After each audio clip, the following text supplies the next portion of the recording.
साल 2025 जून का महीना, मिडिल ईस्ट में आग एक बार फिर भड़क चुकी थी। इजराइल और ईरान, ये दो पुराने दुश्मन एक ऐसे टकराव के मुहाने पर खड़े थे जो पूरी दुनिया को अपनी चपेट में ले सकता था। और इसी सुलगती हुई आग के बीच अमेरिका ने अपना अब तक का सबसे खतरनाक और सीक्रेट ऑपरेशन लॉन्च किया। नाम था ऑपरेशन मिडनाइट हैमर। कुछ ही दिनों में हालात इतने बिगड़ गए कि पूरी दुनिया की सांसें थम गई। ऐसा लग रहा था कि हम सब एक बड़े विश्व युद्ध की दहलीज पर खड़े हैं।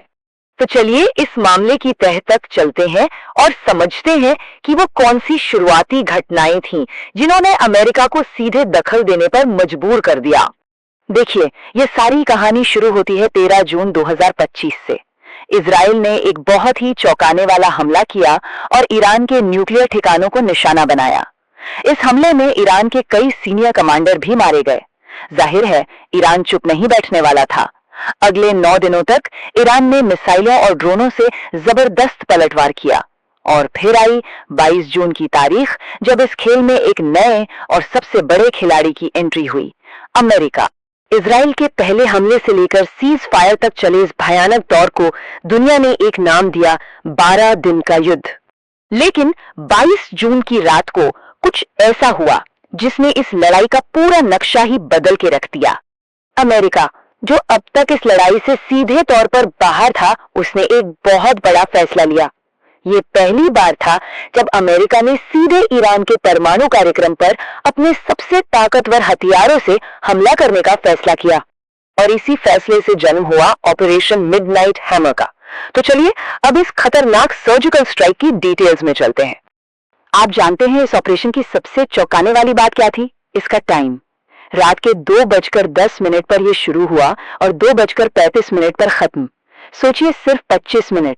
लेकिन इन 25 मिनटों ने ईरान के न्यूक्लियर प्रोग्राम का भविष्य हमेशा के लिए बदल दिया।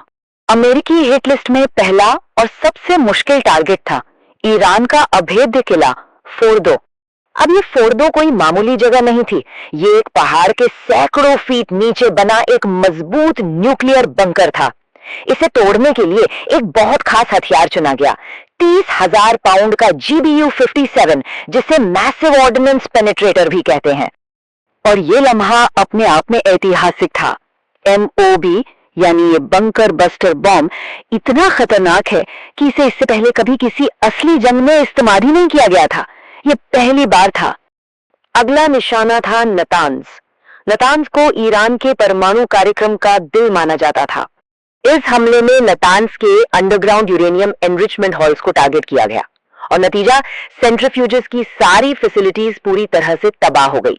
एक तरह से ईरान के न्यूक्लियर प्रोग्राम की कमर ही टूट गई। हिट लिस्ट में तीसरा बड़ा नाम था इस्फहान शहर। इस्फहान पर हमला हुआ समंदर के नीचे से। अमेरिकी सबमरीन्स ने 24 से ज्यादा टोमाहॉक क्रूज मिसाइलें दागी और इन मिसाइलों ने अपने टारगेट को बिल्कुल सटीकता से हिट किया। तो यहाँ एक बड़ा सवाल उठता है कि ईरान का एयर डिफेंस सिस्टम क्या कर रहा था? जवाब यह है कि वो पूरी तरह अंधा हो चुका था। अमेरिकी B-2 स्टेल्थ बॉम्बर्स सिर्फ रडार से गायब ही नहीं होते, बल्कि ये जैमिंग और डिसेप्शन टेक्निक्स का भी इस्तेमाल करते हैं। मतलब ये दुश्मन के सिस्टम को कंफ्यूज कर देते हैं, उसे गलत सिग्नल भेजते हैं। नतीजा ये हुआ कि ईरानी डिफेंस को पता ही नहीं चला कि हमला कब हुआ, कहां से हुआ और किसने किया। तो अब देखते हैं कि इस 25 मिनट के ऑपरेशन का आखिर नतीजा क्या निकला और इसके दूरगामी परिणाम क्या हुए। हमले के बाद अमेरिका का जो ऑफिशियल बयान आया वो बिल्कुल साफ और दो टूक था।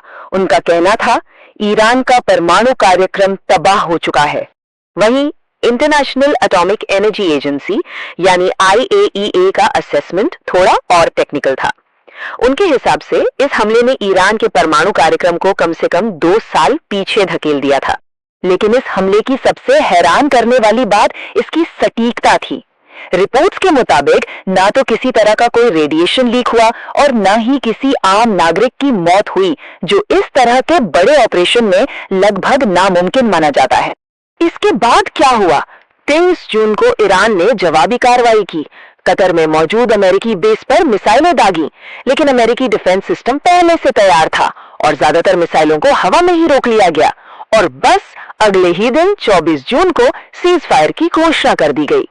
लड़ाई खत्म होने के बाद ईरान ने दुनिया के सामने अपनी जीत का ऐलान किया, लेकिन बंद दरवाजों के पीछे की हकीकत कुछ और ही थी। उसका दशकों पुराना परमाणु सपना बुरी तरह घायल हो चुका था, जिसे फिर से खड़ा करने में कई साल लगने वाले थे। तो आखिर में ये पूरी कहानी हमें एक बहुत बड़े सवाल पर ला के खड़ा कर देती है। क्या ये वाकई में शांति है, या फिर अगली और शायद इससे भी बड़ी जंग